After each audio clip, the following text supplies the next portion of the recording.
Welcome to the Connor's Corner segment of Ask the Lawyer. A few years ago, we had on NFL Hall of Fame quarterback Fran Tarkenton, and he had a book, The Power of Failure, which gave us an interesting perspective on losing and what we can learn from it. But he's got a new book out right now, and Fran, why don't you tell us about it? Okay, this book, I happen to be a senior.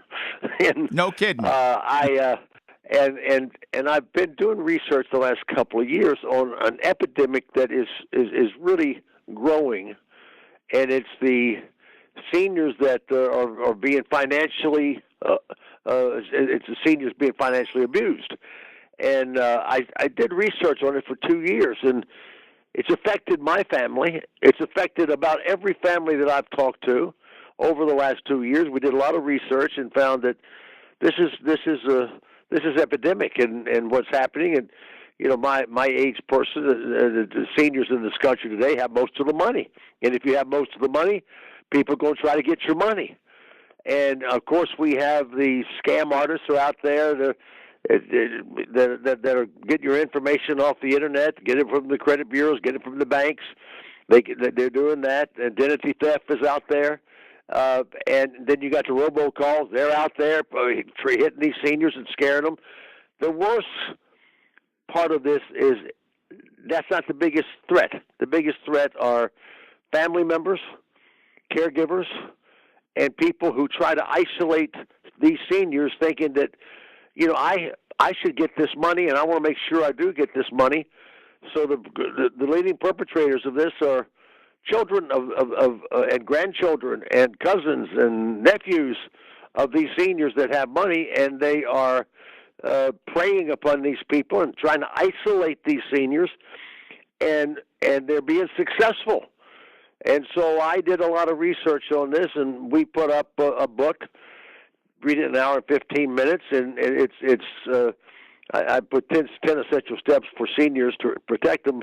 And what we've done is put a solution here that you can stop this from happening, and it's awful. It's just an awful thing. You can stop from happening. First thing you've got to do is acknowledge that it is happening, and then go about simplifying your finances. Make sure you don't have one person who's isolating you, that you got to build a team of people, got to build a virtual wall of trusted friends with that could be lawyers, could be accountants, could be financial advisors, could be a family member, but who are checks and balance for each other.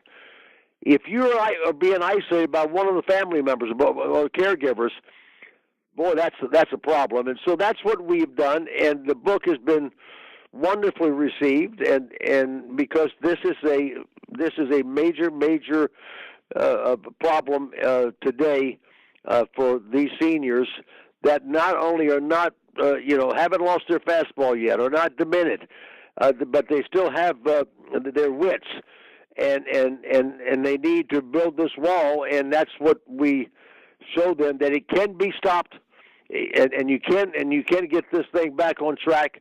And that's the purpose of the book. Okay, well, let me ask you something. A lot of times I see people, let's say at 70, they're sharp, they're in full control of the situation. Let's say they get to be 85. They're a little frail, and they might have a tendency to sign what's ever put in front of them. The same person over 15 years will say. How do you prevent that, or how do you protect against that? Well, I think that what you've said, it's just you got seniors, and it starts maybe at 50, 55, that have their wits about them. But they're not doing a very good job of preserving their money, and they're being attacked. Anybody that's got money is going to be attacked in some form or fashion. And it should be started while you do have your wits. Now, if you're demented, if you've got Alzheimer's, you've got those problems, you, the senior, cannot go and fix that. Hopefully, you've got some family members who understand that, and there are fights going on today between sisters, between brothers and sisters that want to get more than their share of the money, and that's the thing that there are two parts here: seniors that are not able to take care of their own funds, and other seniors who are fully capable.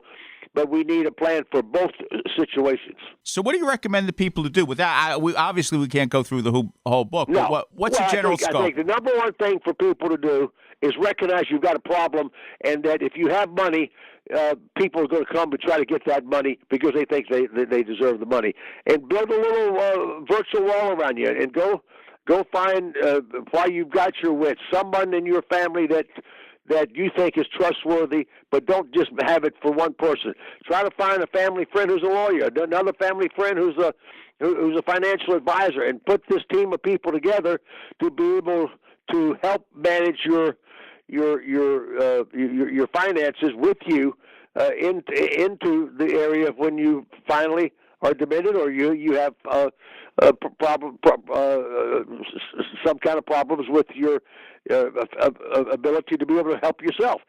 And so it really needs to help both sides of the coin, and it's not rocket science. It's the recognizing, simplifying, and getting a team of people that can be your security blanket. The name of the book, Safe and Secure, 10 Essential Steps for Seniors to Protect Against Financial Abuse. The author, legendary quarterback Fran Tarkenton. Thank you for being on Connor's Corner. Thank you.